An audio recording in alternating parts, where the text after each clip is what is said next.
Good morning. आज जो हमारा चैप्टर है चैप्टर नंबर 3 है, क्लास 11 चैप्टर नंबर 3 पार्ट 3, जिसमें अपन आवर्त सारणी की पूरा डिटेल में पढ़ेंगे। इसमें क्या है, इस चैप्टर में तत्वों का वर्गीकरण पढ़ेंगे, कौन सा तत्व एस ब्लॉक के अंदर है, कौन सा बी में है, कौन सा डी में है और कौन सा ए में है। इन चारों के बारे में हम इस चैप्टर में पढ़ेंगे और इसके अंदर गुणों में, इन तत्वों में किन क्या क्या गुण है, क्या क्या गुण पाए जाते हैं, उसके आधार पर हम पूरे चैप्टर को पढ़ेंगे। सबसे पहले तत्वों को पढ़ने के लिए बेटा आपको पता होना चाहिए कि अलग अलग साइंटिस्ट ने अलग अलग प्रकार से तत्वों को बांटा था। अब जो उसमें सबसे उपयुक्त प्रकार का जो वर्गीकरण था, यानी जो सबसे उपयुक्त प्रकार से तत्वों को बांटा था, वो अपना एक साइंटिस्ट था, उसका नाम था मेंडेलीव। मेंडेलीव ने क्या किया था, सबसे तरीके से तत्वों को बांटा और आज जो आधुनिक आवर्त सारणी चल रही है उसको मेंडेलीव के अनुसार ही फॉलो किया गया है। अब मेंडेलीव ने क्या समझाया था, क्या बताया था, वो देखते हैं। सबसे पहले मेंडेलीव जो साइंटिस्ट था उसने आवर्त नियम दिया और आवर्त नियम के आधार पर उसने बताया तत्वों को परमाणु भार के आधार पर रखा, यानी एस ब्लॉक के वो सभी तत्व जिनका परमाणु क्रमांक के परमाणु भार कम है उनको एस ब्लॉक में, पी ब्लॉक के तत्वों को भी परमाणु भार के आधार पर रखा, डी ब्लॉक के भी और इसी तरह ए ब्लॉक के तत्वों को भी इसके आधार पर रखा था परमाणु भार, यानी जिसका भार कम होता है उनको पहले रखा जाता है और जिसका भार ज्यादा होता है उसको बाद में रखा जाता है। उसी तरह उसने समझाया कि आवर्त और वर्ग दो चीजें उसने बताई। जो आवर्त सारणी में जो इस प्रकार से आड़ी लाइनें होती है ना, उसको तो बोलते हैं आवर्त, और जो खड़ी लाइनें होती है उसको वर्ग। उसने इस तरीके से 3 पॉइंट्स के अंदर जो इंपॉर्टेंट पॉइंट है आपकी थी, सबसे पहले तो उसने तत्वों को बांटा था परमाणु भार के आधार पर। उसके बाद बताया जो आड़ी लाइनें होती है उसको तो बोलेंगे आवर्त, और जो खड़ी लाइनें होती है उसको वर्ग या परिवार कहा जाता है। ये थी मेंडेलीव के अनुसार आवर्त सारणी के नियम। अब जो दूसरा होता है वो होती है आपकी आधुनिक आवर्त सारणी, जो कि हम अभी पढ़ रहे हैं, जो 8% हमारे आवर्त सारणी चल रही है। वो कौन सी आवर्त सारणी है? आधुनिक आवर्त सारणी या आवर्त नियम।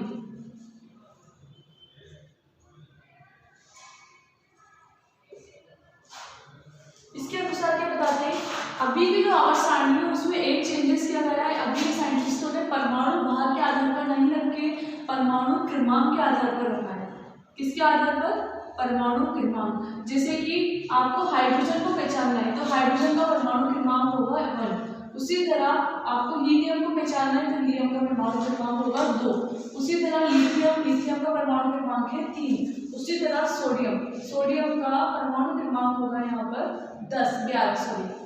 इसी प्रकार जिस तरह से परमाणु क्रमांक के आधार पर आधुनिक आवर्त सारणी में रखा गया था, लेकिन जो पुरानी आवर्त सारणी थी या मेंडेलीव की जो आवर्त सारणी थी उसमें परमाणु भार जैसे कार्बन का होता है 12, ऑक्सीजन का होता है 16, और ये है परमाणु भार। जो ये नंबर दिखा रहे हैं, ये वाला जो नंबर है इसको बोलेंगे परमाणु भार। ये कहलाएगा इतना।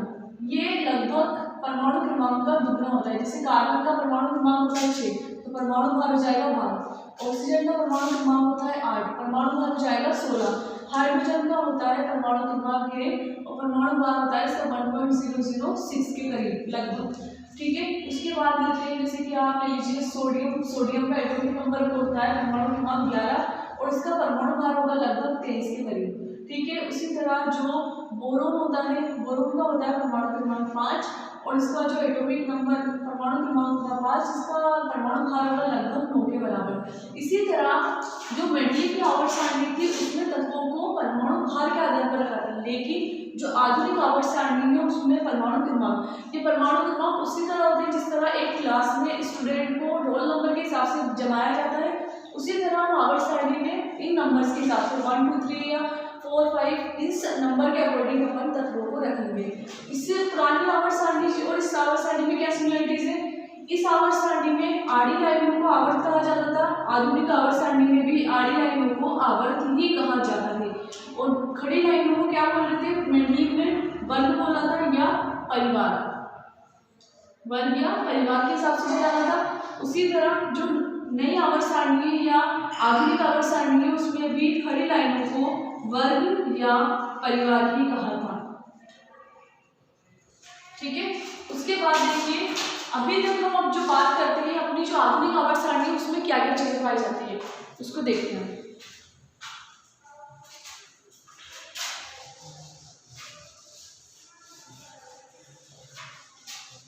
जो आधुनिक आवर्त सारणी है उसमें भी वर्गीय परिवार कहा गया था। अब जो आधुनिक आवर्त सारणी है उसमें तत्वों को 4 ग्रुपों में बांटा गया है।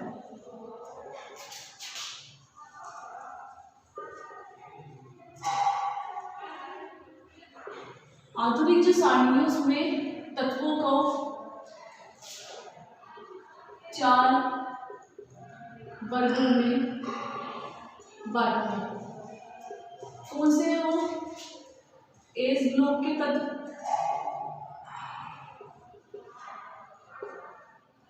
ठीक है। दूसरे हैं आपके पी ब्लॉक के तत्व, तीसरे हैं डी ब्लॉक के तत्व, और लास्ट में आते हैं आपके एफ ब्लॉक के तत्व। आधुनिक आवर्त सारणी में तत्वों को 4 वर्गों में रखा गया है। पहला वर्ग एस, पी, डी और एफ। अब हम बता सकते हैं कि जो आवर्त सारणी है उसमें किस आधार पर रखा है? परमाणु क्रमांक। खड़ी लाइनों को तो बोल रहे हैं वर्ग और आड़ी लाइनों को बोल रहे हैं आवर्त। अब ये नेक्स्ट पॉइंट आपका कि अभी तक आधुनिक आवर्त सारणी में कितने वर्ग हैं? तो अभी तक कितने वर्ग हैं? 18 वर्ग पाए जाते हैं। कितने वर्ग पाए जाते हैं? 18 वर्ग पाए जाते हैं आवर्त सारणी में। और दूसरा जो आपका पॉइंट है कि आवर्त कितने पाए जाते हैं आधुनिक आवर्त सारणी में, तो हम बोलेंगे आधुनिक आवर्त सारणी में 7 आवर्त पाए जाते हैं। 7 आवर्त पाए जाते हैं। ये अपनी है आधुनिक आवर्त सारणी के नियम। परमाणु क्रमांक के आधार पर बनाया, आड़ी लाइनों को आवर्त बोला, खड़ी लाइनों को वर्ग बोला, तत्वों को 4 वर्गों में बांटा है। कौन कौन से 4 वर्ग? S block, P block, D block और एफ ब्लॉक। अभी तक कितने आवर्त है? अभी तक हमारे 7 आवर्त है और कितने वर्ग है? 18 वर्ग है। नेक्स्ट पॉइंट आएगा आपका कि आधुनिक आवर्त सारणी में तत्वों की संख्या कितनी है? तो आधुनिक आवर्त सारणी में 118 तत्व पाए जाते हैं। कितने तत्व? 118 तत्व पाए जाते हैं इसमें आधुनिक आवर्त सारणी में। तो ये बेटा आपका मेंडलीव की आवर्त सारणी और आधुनिक आवर्त सारणी का छोटा सा वर्गीकरण था। इसको आधार पर हम इसको S block, P block, D block और एफ ब्लॉक को चारों को पढ़ेंगे। बस आपको ये याद रखना है कि अभी तक कितने तत्व हैं? अभी तक 118 तत्व पाए जाते हैं।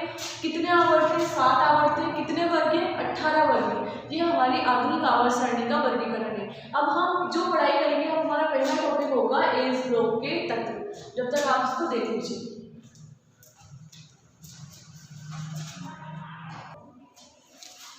अब जो हमारा पहला नेक्स्ट टॉपिक है वो है एस ब्लॉक के तत्व। अब देखिए सबसे पहले एस ब्लॉक के तत्व पहचानने के लिए आपको क्या बताना पड़ेगा? वह तत्व जिनका आखिरी इलेक्ट्रॉन, कौन सा इलेक्ट्रॉन? आखिरी या लास्ट इलेक्ट्रॉन, आखिरी इलेक्ट्रॉन एस कक्षक में प्रवेश करता है। एस कक्षक में प्रवेश करता है। एस ब्लॉक के तत्व कहलाते हैं।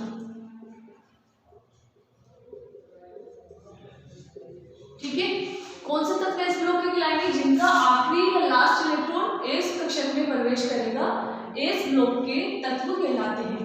अब दूसरा पॉइंट क्या होगा एस ब्लॉक के तत्वों का कि इनकी कितनी श्रेणियां पाई जाती हैं? तो एस ब्लॉक के तत्वों की 2 श्रेणियां पाई जाती हैं। एस ब्लॉक के तत्वों की 2 श्रेणियां पाई जाती हैं। कौन कौन सी? पहली श्रेणी है इसकी,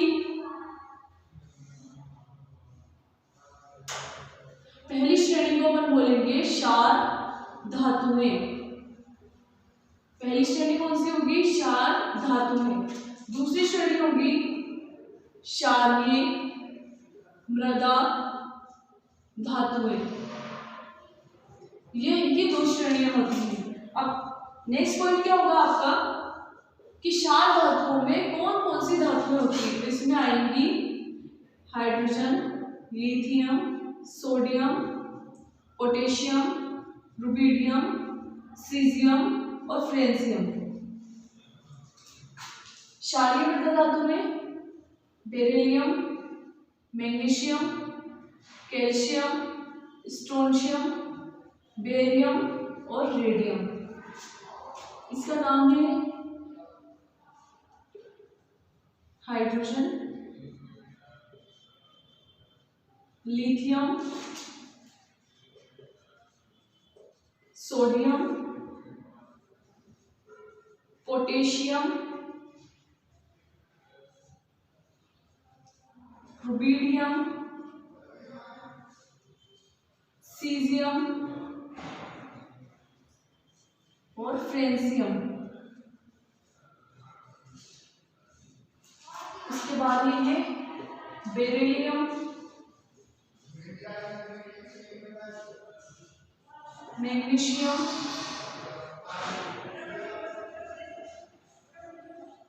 कैल्शियम,